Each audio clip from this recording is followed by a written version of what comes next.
बिस्मिल्लाहिर्रहमानिर्रहीम। अस्सलाम वालेकुम नाज़रीन, मैं हूं आपका मेज़बान दानिश अंसारी और आप देख रहे हैं मेरा YouTube channel Danish Ansari official. नाज़रीन, आज हम बात करेंगे मलिक महबूब साहब से। आप सबके फेवरेट हैं, मशहूर स्टोरीटेलर हैं। अस्सलाम वालेकुम मलिक साहब, कैसे हैं आप? वालेकुम अस्सलाम। अल्लाह का शुक्र है। आप बताएं क्या हाल चाल है दानिश साहब। अल्हम्दुलिल्लाह मलिक साहब, मैं भी ठीक हूं। मलिक साहब, एक बड़ी इंटरेस्टिंग डेवलपमेंट हुई है और उसने पाकिस्तान को भी हैरान कर दिया, इंडिया को भी हैरान कर दिया। सब लोग हैरान है ये कैसे हो गया। डेवलपमेंट ये हुई है कि साबिक भारतीय आर्मी चीफ ने आरएसएस रहनुमा के पाकिस्तान के साथ मुज़ाकरात के जो बयान है उसकी हमायत कर दी है। इससे पहले सर, आरएसएस जो हिंदुत्व पार्टी है बेसिकली, जो बीजेपी को सपोर्ट करती है, उसके रहनुमा ने कहा था कि हमें पाकिस्तान के साथ बातचीत करनी चाहिए। और ये बड़ा हैरानकुन था क्योंकि बीजेपी तो बिल्कुल पाकिस्तान के खिलाफ रही है और साबिक आर्मी चीफ इंडिया के उन्होंने भी ये बात कर दिया कि पाकिस्तान के साथ हमें हाथ मिलाना पड़ेगा। हमारे मसाइल एक हैं, हमारे लोग एक हैं। अगर हम आपस में बातचीत करें, अच्छे हमसाये की तरह रहें, तो हमारे मसाइल खत्म हो सकते हैं। क्या वाकई पाकिस्तान और इंडिया किसी सुलह की तरफ जा रहे हैं या सिर्फ ये हवा में तीर चलाया जा रहा है? यार, ऐसी अफवाहें तो मैं बचपन से सुनता आ रहा हूँ कि कोई ना कोई बीच में ऐसा बोलता रहता है। लेकिन है हकीकत ही। अगर ये लोग वाकई करना चाहें तो अच्छी बात है, लेकिन ऐसा होने, मुझे ऐसा लगता है कुछ ऐसे अनासर हैं जो ऐसा होने नहीं देंगे। और जायचे के हिसाब से अगर मैं बात करूँ खास तौर पर, आई एम सॉरी, अभी मुझे नहीं नजर आता ऐसे कोई भी हालात। अभी तो मामला खराबी वाली साइड पर है, उससे थोड़े इंप्रूव हो जाएंगे, थोड़ी बहुत चीजें फ्लेक्सिबल हो जाएंगी। लेकिन जून जुलाई अगस्त, ये जब पानी का मसला होगा ना, ये फिर एक तरह से एक नई जंग को आग आग भड़काएगा और उधर ही मसाइल जो है मजीद बढ़ते हुए आपको नजर आएंगे।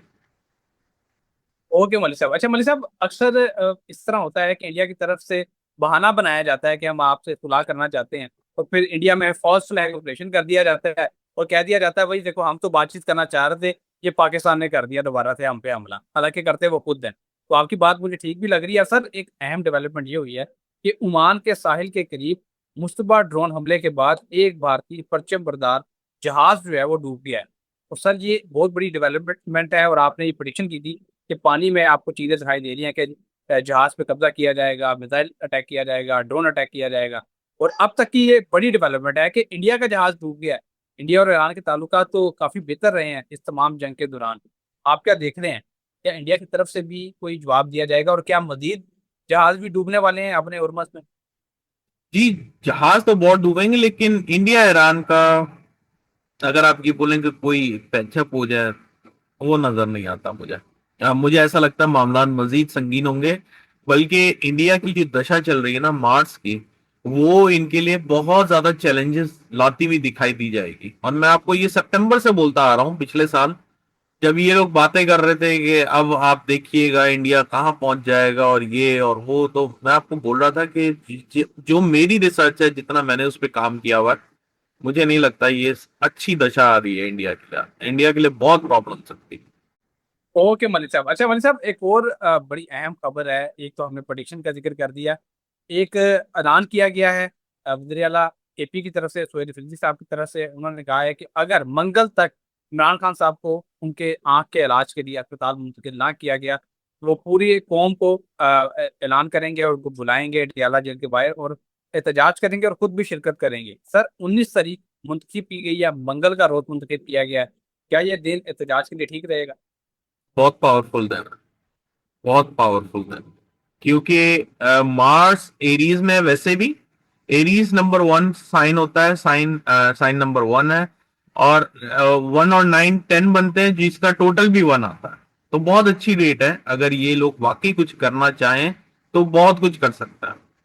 लेकिन इसमें वही, अब मैं बोलना नहीं चाह रहा हूं कि मार कुटाई, खून, बहुत कुछ बहता हुआ पॉसिबिलिटीज नजर आती हैं। ये 1 नंबर जो है इतना आसानी से सेटल डाउन नहीं करता चीजों को। इसमें बहुत ज्यादा एग्रेशन बहुत नजर आता है देखने को। ओके मलिक साहब। अच्छा मलिक साहब, 28वीं तरमीम की बात जो है वो एक मरतबा फिर शुरू हो गई है और आज बिलावल भुट्टो ने कहा है कि हमसे हुकूमत ने इससे मुतलिक अभी कोई बात नहीं की। अगर हुकूमत हमसे बातचीत नहीं करती और इसका प्रपोजल तैयार कर लेती है 28वीं तरमीम का, तो हम इसे हरगिज मंजूर होने नहीं देंगे। और आज बैरिस्टर गौर ने भी कहा है कि हमें ऐसा लगता है कि 18वीं तरमीम को रोल आउट करने की कोशिश की जा रही है, वापस करने की कोशिश की जा रही है। और अगर सर 18वीं तरमीम को वापस लिया जाता है तो सूबों के अख्तियार जो उन्हें दिए गए थे वो दोबारा वफाक के पास आ जाएंगे और ये मुल्क के लिए एक बहुत बड़ा लॉस होगा। आप क्या देख रहे हैं सर, क्या वाकई पाकिस्तान की सियासी तहरीक में कोई बड़ी डेवलपमेंट 28वीं तरमीम की सूरत में आपको दिखाई दे रही है अगले 3-4 माह में, चंद माह में? देखिए अभी नहीं, आगे डेफिनेटली पॉसिबिलिटीज हैं। अभी जो है इख्तलाफात बढ़ेंगे, लोग सड़कों पर आएंगे, एहतजाज होंगे, ये चीजें समझ में आती हैं। लेकिन अगर आप अभी बोलें कि 28वीं तरमीम अभी आने वाली है, ये नहीं नजर आता मुझे। एक सियासतदान है, सीनियर सियासतदान है, कराची से इनका ताल्लुक है, नदीम अफजल चंद इनका नाम है और पूरा पाकिस्तान इन्हें जानता है।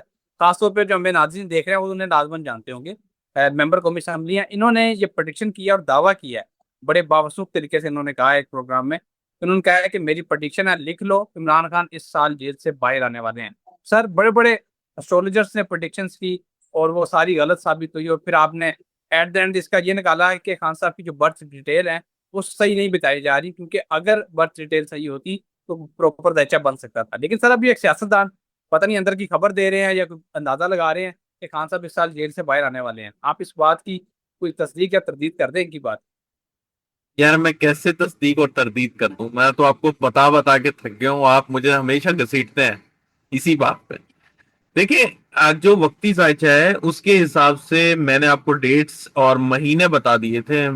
फरवरी मार्च बड़े पॉजिटिव मंथ थे और उसमें मूवमेंट भी हुई है, ऐसा नहीं है कि मूवमेंट हुई नहीं है, ये हवाई फायरिंग थी, ऐसा कुछ भी नहीं था, मूवमेंट हुई। लेकिन वही बात है कि खान साहब बाहर नहीं आ सके। अब ऐसे तो बहुत सारे लोग आए गए।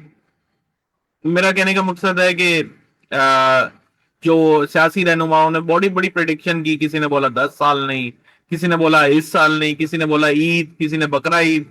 तो मैं इसको रिलायबल इंफॉर्मेशन कह भी सकता हूँ और नहीं भी। मेरी तरफ से कॉन्फिडेंसली जो है ना आपको कोई जवाब नहीं दे सकूंगा, सॉरी।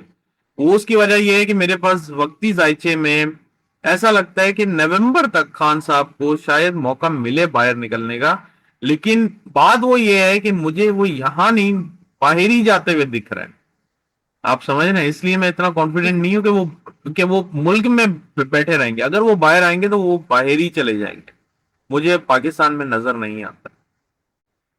Okay sir. अच्छा सर, फिर एक मरतबा फिर मुत्तहदा अरब अमारात से जो हमारे दोस्त अहबाब हैं, हमें देखते हैं और बड़ी तादाद है लोगों की जो आपको सुनते हैं वहाँ पे, उनकी तरफ से सवाल किया जा रहा है कि सर इसराइल की तरफ से यूएई को फंसाया जा रहा है। आज यूएई के सदर का बयान आया है, उन्होंने कहा है कि जब ईरान और अमेरिका के दरमियान जंग चल रही थी तो इसराइल के वज़ीर आज़म और यूएई के सदर के दरमियान कोई मुलाकात नहीं हुई। हालांकि इसराइल की गवर्नमेंट की तरफ से ऑफिशियली ये कहा गया कि हमारे वज़ीर आज़म गए यूएई और उनके सदर से मुलाकात करके आए, लेकिन यूएई इस बात से इनकारी है। आप क्या देख रहे हैं सर, क्या यूएई को इस जंग में फंसाया जा रहा है और क्या यूएई के अवाम इसमें फंस जाएंगे? क्या हम फ्यूचर देखते हैं यूएई का स्पेशल? देखें यूएई के जो रूलर हैं, जहां तक मुझे लगता है उनकी दशा थोड़ी वीक चल रही है। यूएई की दशा इतनी वीक नहीं है, लेकिन उन्होंने कोई गलत डिसीजन लिए हैं, क्योंकि वीक दशा में ही इंसान गलती कर जाता है। तो उनकी वजह से सब भुगत।